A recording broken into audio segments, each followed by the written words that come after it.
Fama që ato morën pa dyshim që ndikoj pozitivisht në karrierën e tyre, por për disa artiste shqiptare, përveç që u solli sukses, pikërisht fama që ato morën mund të ketë patur edhe ndikim negativ e sidomos në jetën e tyre private.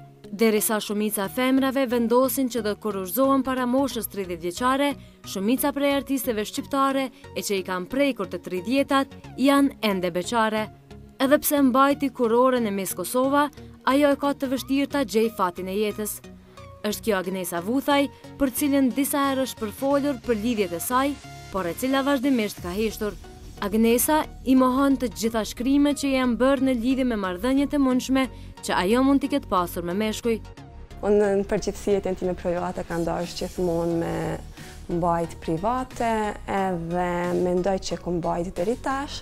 Ka pasur her pas her që është shkru gjërat ndryshme, po nuk kanë qenë vërteta ato që në shkru. Por a e ndjen ajo nevojën për të krijuar familje? Kanë kalu disa vite që jam me këtë profesion, krejt që ka du nga jeta është me qenë e lumtur. Nëse të mas 5 viteve më bën të lumtur me pas familje dhe fëmijë, shpresoj që do t'i kem. Sa herë që përmendem beqareshat, aty asnjëherë nuk mungon këngëtarja Leonora Jakupi. Se kur do e shohim atë me fëmijë ende nuk dihet, pasi Leonora di ta ruaj shumë mirë privatësinë.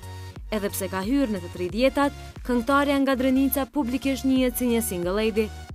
Duket se karriera po del të jetë më e rëndësishme se martesa edhe për artisten e njohur nga Shqipëria Elvana Gjata. Kohëve të fundit, edhe Elvana po cilësohet si beqaresh. Mbase me hitin Love Me, Elvana po kërkon dashurinë që është duke i munguar. Listës e femrave single për një kohë të gjatë, po i qëndron besnike edhe këngëtarja më energjike e estradës, Genta Ismaili. Projektet e saj të fundit tregojnë se këngëtarja i është përkushtuar më shumë se kur karrierës së saj në muzikë. Mbase duket shumë e re, por të 30-tave i është afruar edhe Zamfina Ismaili. Ka 2 vite që ajo nuk është përfolur për ndonjë lidhje. Së fundmi, ajo pati deklaruar se i pëlqen të ri single edhe për një kohë, pasi ashtu edhe ndihet më e qetë. Ndër tjera, si femra single në estrad, ndihen edhe Big Mama e Eliza Hoxha. E ato që së fundmi janë rikthyer statuset e lirë, janë Bleona Qereti, Fjolla Morina e Soni Malaj.